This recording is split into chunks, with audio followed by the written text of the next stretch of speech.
Today's lesson is about music notation. And as you can see in front of you here, you have these groupings of horizontally running lines and the spaces between them. So one of these groupings right here is called the staff. The plural of staff is staves. So make sure that you say that correctly instead of staffs, for example. That just refers to something else.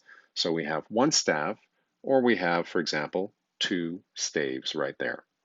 So there are certain universal properties of all staves, and they concern intervallic relationships as we've been discussing in previous videos, as I've been discussing, and hopefully you've been mastering in previous videos. So let's begin by labeling all of the lines and the spaces so that we have some consistency in our nomenclature. So we're going to start by observing that there are 5 lines as you proceed up the staff. So from the lowest to the highest, line number 1, 2, 3, 4, and 5. The spaces in between are also labeled, are also counted from the bottom to the top as space 1, 2, 3, and 4. Now, there are also spaces directly below and directly above the staff. So, for example, there's a space right there immediately below line number 1, and there's a space right here at the top of the staff directly above line number 5. Now, I haven't given them numbers and have used X's instead because they're simply not numbered. So it is a bit awkward to say this, but the correct labeling for those X's is the space directly below the staff and the space directly above the staff. So let's figure out how we apply what we learned about the keyboard and about the intervals on the keyboard to the staff or to staff notation. So the first thing that you need to understand is that each one of these lines and spaces corresponds to an individual lettered pitch. And I'm going to represent these lettered pitches by using a circle. So for example, here is a circle that I'm placing on line number 1. This circle is called a note head. So this note head has been placed on line number 1. Now, let's assign it a random letter name. It really doesn't matter. So how about I call this letter A?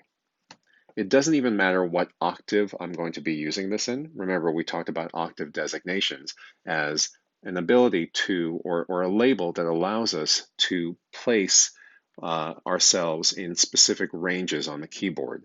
So for example, if I said A0, hopefully you remember that A0 is the lowest key on the modern Western keyboard, and C8 is the highest key on the keyboard. So when I say simply A or C, that can indicate a number of keys on the keyboard because, for example, with the case of C, there are 8 of them, right? So if I say C, you have to say, which one do you mean? C4, middle C, C6, high C, C1, all the way at the bottom of the keyboard, C8, all the way at the top. You get it. So in this particular case, as we're dealing with the staff, and I've labeled this A, it really doesn't matter which A. If you want to assign it an octave designation, for example, A4, you're welcome to do so, but it's not really necessary. So I'm just going to remove that. So we're just calling this A. And by the way, just as an additional term for you to worry about, if I don't care about the octave designation and I'm referring to any A, this is the concept of octave equivalence. Octave equivalence. It simply means that I'm talking about any old generic A, regardless of its position on the keyboard or in registral space. So let's continue with the staff. Once we know that A represents line number 1, the question is, well, what about the spaces and the lines in its immediate vicinity? What labels do they get? So here's a very simple property that I want you to recognize. If I have a line and I proceed up to the adjacent space, this interval is a step. And so if I'm calling this A, then a step above A is B. Now, before we continue, it's really important that you understand that as I move up the staff, that is the equivalent of moving up the alphabet. It's also the equivalent of moving to the right on the keyboard. So up the staff, up the alphabet, to the right on the keyboard. And of course, all the reverse applies as well. That is down the staff and then down the alphabet, so reverse alphabetical order, and to the left on the keyboard. So we're going to practice this as we continue working through staff notation. So if the interval from a line to the space directly above it is a step up, then the interval from this first space to the next line or the second line will also be a step. So then we would label this as C. Now, what can you observe about the larger interval from A up to C, or from a line to the next adjacent line, either up or down? It really doesn't matter. Well, this is a skip. Let's recall interval sizes. Remember that we talked about interval size categories. There are 4 of them, right? There's the unison, that's a size of 1. There's the step, which is a size of 2. There's a skip, which is a size of 3. And there's a leap, which is every size 4 and above. So here, all of our steps are sizes of 2. And of course, the skip is a size of 3. Now, do you remember something called musical math? It's kind of a funny thing, right? Because here, for example, if you have forgotten about musical math, you might say, hold on a second. We have 2 steps, and these 2 steps sum to a skip. So if we were using regular math, then 2 plus 2 equals 4. So why is the skip 3? That seems confusing. Well, remember that musical math is really about compound intervals, which I'm using this term generically, meaning when we add intervals together. So if we add 2 steps together, there's always an intermediate letter that we have counted twice, that we've double counted. In this case, I hope that you can see that we've double counted B. So I'm going to circle this first step and then circle the next step. Do you visually see how the B has been counted twice, right? It represents the second letter in the first step, that is AB, 1, 2. And then it also represents the first letter as we describe the interval from B up to C. Again, 1, 2. So this B has been counted twice. So that means that going back to the 4, we have to subtract out the 1 overlap, which is, in this case, is at letter B, and then, of course, our answer is 3. So then everything matches up. 2 steps added together equal a skip. So let's try this out with an extension of this. So let me go over here toward the bottom of the screen. I'm going to start again with a note head on the first line. And we know that if I skip up, I'll land on the next line, line number 2. If I skip up again, I will land on line number 3. So what is this interval? Well, we have to apply the same techniques that we were using to figure out how 2 steps equal a skip. So 2 skips equal a leap, right? Because it's larger than a skip. So the question here is, what is the size of this leap from line number 1 to line number 3, right? Line number 1 right there. This is line number 2, and that's line number 3. Well, we can do it the long way, right? We can understand that this is a skip, and this is a skip as well. And again, we can circle these and indicate that there is 1 overlap. There's the overlap at the middle note head. And so all we do is we say 3 plus 3, which we know in terms of basic arithmetic, this equals 6. But we have to subtract out the 1 overlap. And so 2 skips equal a 5th. So the interval size from line number 1 to line number 3 is 5.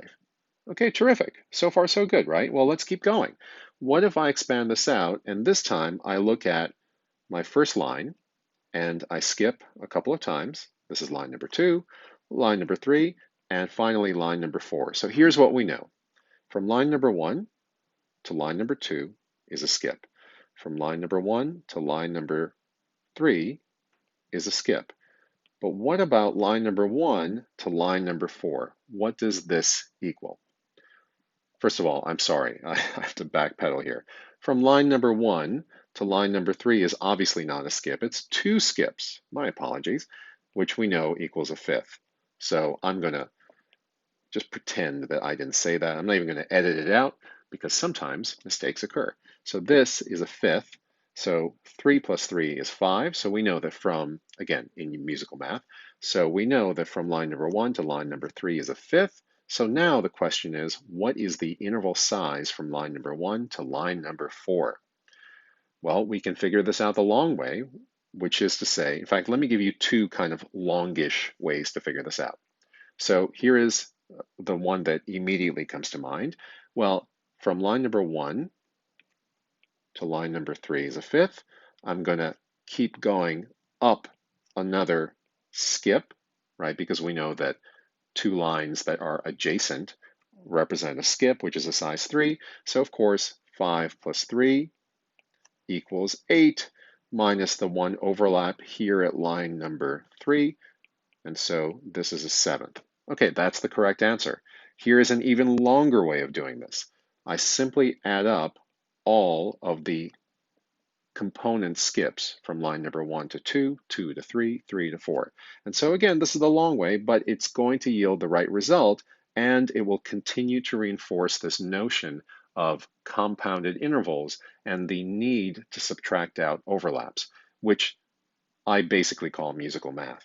So 3 plus 3 plus 3, well, we know that that equals 9. How many overlaps do we have here? Well, one overlap there, a second overlap at line number 3, which I've already circled. So that's 9 minus 2, which yields, again, 7. Right? So two kind of longish ways of doing this. Some of you are probably already thinking, this seems way too just way too elaborate. Couldn't we just simplify it and say that for every skip that we go up, we just add 2 instead of 3 minus the overlap? Absolutely. So in that case, let me redraw this so that's clear. Here's line number 1. I'm going to go all the way up to line number 4, and I'm going to kind of just fill in with these closed node heads. That's what these are supposed to represent, not just little dashes. These are closed node heads. And so here's what I can do. I know that from line number 1 to line number 2 is a skip, 3, but then for every subsequent skip, I just add 2. So I add 2 here, I add 2 there. Remember, I'm adding 2 because this is the same thing as a skip minus the overlap. So I'm just kind of conflating that into one number. 3 minus 1 is 2, so I'm just counting this as 2. So 3 plus 2 plus 2 equals 7. And that is kind of the shortcut to getting the same result, which is what's the interval size from line number 1 all the way up to line number 4. Okay, we got one more to do, and then we're going to take a break and move on to the next lesson and take a look at some of the skips and the other intervals in between the spaces. So one more to do, and I think you guys have guessed it. Let's just extend this and go all the way up from line number 1 to line number 5. So I'm going to clean this up just a little bit. I'm going to make that one of those closed node heads. And we are looking again at this interval from line number 1 to line number 5. So what's it going to be? Well, some of you are already ahead of me. You know what the answer is. It is 9. So why is it 9? Why is this a ninth? Well, easy enough, right? We've got 3. And then for every subsequent skip, we can add 2, 2, 2, and 2.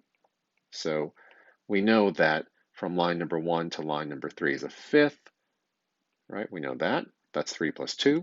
We know that from line number 1 to line number 4 is a seventh, right? Where's the room to put that in? There's a seventh because that is 3 plus 2 plus 2. We add 2 more and we get a ninth. Now, do you really need me to go through the musical math portion of this where instead of adding 2, I add 3 and subtract out the overlap? Well, you probably don't need it, but you know what? I'm going to do it anyway because, I don't know, I'm annoying like that. I just want to make sure that's completely clear so that you can master this and we move on and we never have to revisit this again or until we have to, I guess. Because that's how it works, right? When you forget something, you have to go back and look at it again. All right, so here we go. The slow way, the detailed way, but ultimately the correct way so that there's no confusion. All right, we're looking at the interval size from line number 1 all the way up to line number 5. So let me fill in the skips in between. I'm going to do it the slow way. This is a skip. That's a skip. That's a skip. That's a skip. So this is 3 plus 3 plus 3 plus 3 plus 3. Was that 4 times? I hope I got that right. 3 plus 3 plus 3 plus 3. And we know that arithmetically, that is simply 12, right? 3 times 4. But we have to subtract out the overlaps. So visually, so that it's totally clear, where are those overlaps? Here's overlap number 1, number 2, and number 3. See, these kind of look like Venn diagrams. So for those of you who think that music is all emotion, all heart, well, it's not all, but part of it is, but then the other part is just basic math, right? And in some cases, even more than basic math. So we can see that we have 3 overlaps, which means that we go back to our sum here, we subtract out the 3 overlaps, and we are left with a ninth, which is exactly the answer that we had from earlier. So this is just a demonstration of some of the basic properties of all staves. Remember, that's the plural of staff. And in the next lesson, we're going to take a look at the spaces and other interesting properties of the staff.